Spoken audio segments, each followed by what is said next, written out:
Shalom Bapak Ibu Saudara sekalian, kita akan kembali belajar bagian firman Tuhan bersama-sama. Bagian firman Tuhan yang kita pelajari hari ini diambil dari Yohanes pasal 9 ayat 1 sampai ke 7. Nanti kita akan perhatikan beberapa bagiannya. Bagian firman Tuhan ini mengisahkan tentang mujizat penyembuhan Tuhan Yesus yang sangat populer, yaitu Yesus menyembuhkan seorang yang buta sejak lahirnya. Dalam bagian ini, saya menemukan setidaknya ada dua hal yang sangat menarik. Hal menarik pertama adalah jawaban Yesus ketika murid-muridnya bertanya tentang orang buta tersebut. Coba kita perhatikan pertanyaan para murid terlebih dahulu di ayat kedua. Demikian firman Tuhan, murid-muridnya bertanya kepadanya, "Siapakah yang berbuat dosa? Orang ini sendiri atau orang tuanya sehingga ia dilahirkan buta?" Pertanyaan para murid di ayat tersebut menunjukkan pandangan umum ketika itu mengenai seseorang yang sedang mengalami musibah atau kesulitan, yaitu karena dosa yang dilakukan, baik oleh diri sendiri ataupun oleh orang tua. Jadi, orang-orang pada waktu itu akan menganggap orang yang mengalami musibah atau kesulitan sebagai orang bersalah. Dan orang buta itu tentu tahu akan hal ini. Meski demikian, jika pertanyaan para murid ini sampai ke telinga orang buta itu, mungkin hal ini akan tetap menjadi beban tambahan baginya, selain dirinya sendiri sudah buta.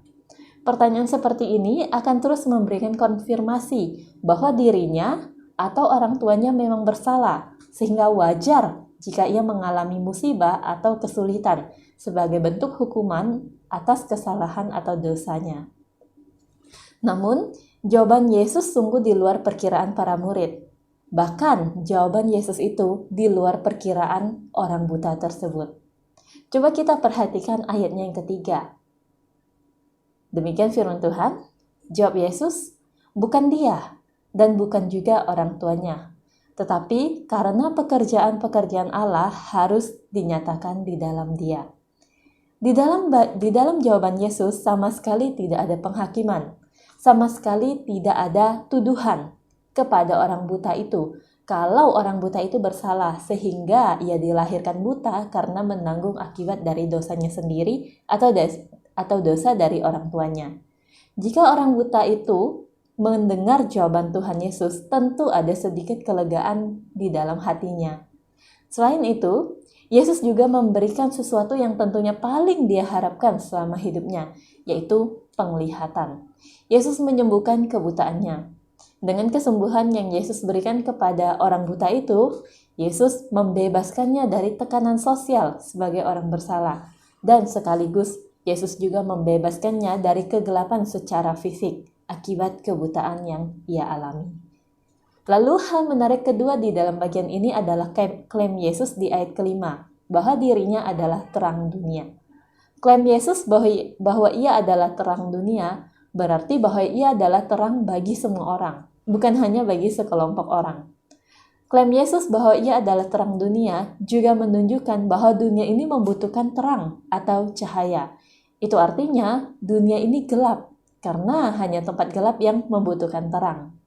Kegelapan biasanya dipakai untuk menggambarkan dosa atau kejahatan, sementara suasana yang gelap biasanya menggambarkan situasi yang berbahaya atau menakutkan. Dan dunia yang gelap ini butuh terang. Karena itu, kita yang tinggal di dalam dunia yang gelap membutuhkan Yesus, sang terang.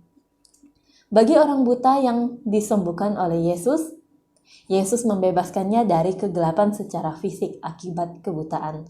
Namun sesungguhnya, Yesus juga bisa membebaskan kita, manusia-manusia berdosa, dari kegelapan rohani akibat dosa dan kejahatan yang menakutkan. Karena itu, Bapak, Ibu, dan Saudara sekalian, kita yang membutuhkan terang, kita perlu datang kepada Yesus sang terang. Ia pasti akan menerangi hati kita, dan ia akan melenyapkan ketakutan kita. Semoga renungan hari ini bisa menjadi berkat bagi kita semua. Tuhan Yesus memberkati. Yang lemah dikuatkan, yang miskin